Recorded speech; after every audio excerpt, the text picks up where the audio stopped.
Doctor BD कल्ला पर एक बार फिर कांग्रेस ने विश्वास जताया है और ये 10वीं बार है जब एक ही जगह से डॉक्टर बीडी कल्ला को कांग्रेस ने प्रत्याशी बनाया है। 6 बार वो चुनाव जीते हैं, प्रदेशाध्यक्ष रहे, प्रतिपक्ष नेता रहे, कई बार मंत्री रहे। लेकिन सवाल ये है कि इस बार सबसे पहले तो आपको बधाई कि आप पर कांग्रेस ने इतना भरोसा जताया। किसे देंगे आप श्रेय इस बात के लिए कि आलाकमान इतना भरोसा करता है आप पर? निश्चित रूप से मैं मेरी कांग्रेस पार्टी के सभी पदाधिकारियों को हमारी सीईसी पीईसी सभी के प्रति आभार व्यक्त करता हूं कि उन्होंने मेरे पे विश्वास जताया और मुझे पूरा विश्वास है कि बीकानेर की जनता मेरे पे विश्वास जताएगी, क्योंकि मैंने हमेशा मेरा कर्म है सेवा, मेरा धर्म है सेवा, मेरा ईमान है सेवा, इसी सिद्धांत पे काम किया है। और इसी के कारण आज बीकानेर में जहाँ मुझे याद है कि मैं जब पढ़ता था तो विश्वविद्यालय के लिए हमको लाठी और बाटा जंग में स्टेडियम तक खदेड़ा गया और मुझे ये सौभाग्य मिला कि मैंने मेरी कलम से यहाँ पर 2 यूनिवर्सिटियाँ तो मेरी कलम से और उसके बाद माननीय मुख्यमंत्री जी की कलम से हमने यहाँ 4 विश्वविद्यालय बनवा दिए। इसके तौर पर आप कह रहे हैं कि काम पर आप वोट मांगेंगे। आपने ये भी कहा था कि मैं बिल्कुल युवा हूँ, तंदुरुस्त हूँ, और अब जब 10वीं बार आप पर कांग्रेस ने दाव लगाया है तो स्वाभाविक बात एक ऊर्जा है, लेकिन युवाओं को कैसे साथ लेकर चलेंगे, क्या लगता है? क्योंकि जिस तरह का कैंडिडेट भाजपा ने दिया है, ये कहा जा रहा है कि इस बार जो है विचारधारा की लड़ाई भाजपा करने वाली है, हिंदुत्व का कार्ड उन्होंने खेला है। सारे लोग जानते हैं कि हिंदुत्व के बारे में बीजेपी का कैंडिडेट मेरे से वेद, पुराण, उपनिषद, गीता, जिस पे मेरे से बहस करना चाहे आप अपने स्टूडियो में बुला लो, जानते ही नहीं है धर्म के बारे में। मैं ज़्यादा धर्म के बारे में जानता हूँ, नियमित रूप से अध्यात्म में विश्वास रखने वाला व्यक्ति हूँ, इसलिए बीकानेर की जनता को वो धोखा नहीं दे सकेंगे, क्योंकि सब जानते हैं कि बीडी कल्ला जो है अध्यात्मवादी है।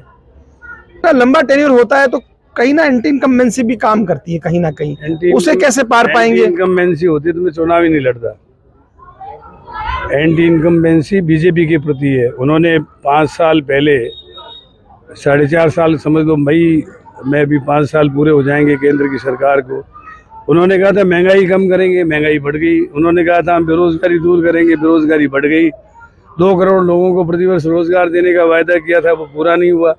15 लाख हर एक के खाते में डालने की बात पूरी नहीं हुई। किसान की इनकम दुगनी करने की बात की थी। एक सारी बातें जुमला साबित हुई। तो सोसेबाजों को बीकानेर पसंद नहीं करता। बीकानेर में तो जो आदमी कहता है और करता है उसी पे भरोसा करता है।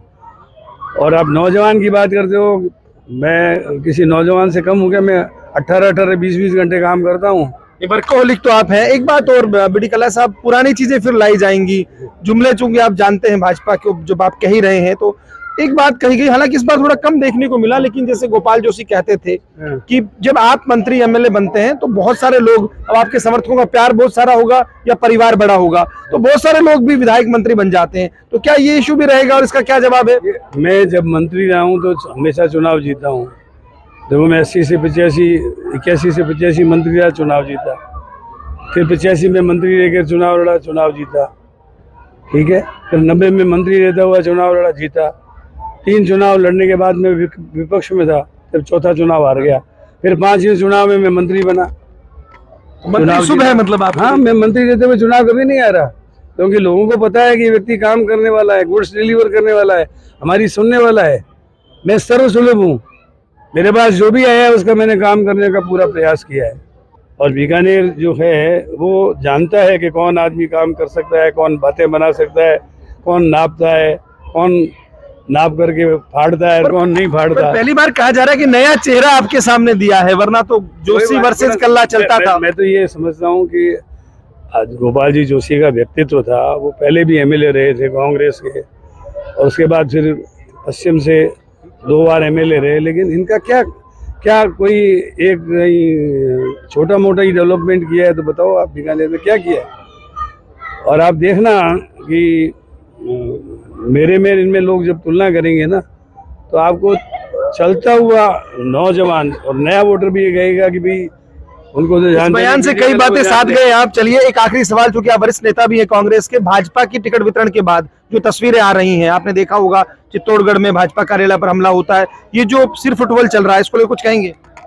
देखिए वो उनका अंदरूनी मामला है, लेकिन हमारी पार्टी में जो टिकट दिए गए हैं उसमें सारे ग्रुप आम सहमति से टिकट दे रहे हैं। ये बहुत सुकून की बात है और मैं समझता हूँ कि राजस्थान की जनता कांग्रेस को रिपीट करेगी, क्योंकि जानते हैं कि कांग्रेस की विचारधारा गरीब आदमी को, मध्यम वर्ग को, आम आदमी को राहत देने वाली पार्टी है, जबकि बीजेपी जो है हमारे दो में विश्वास रखने वाली पार्टी है। बीडी कल्ला मुस्कुराहट बता रही है। उन्होंने जो बात की, उन्होंने साफ तौर पर कहा कि वो काम किया है उन्होंने।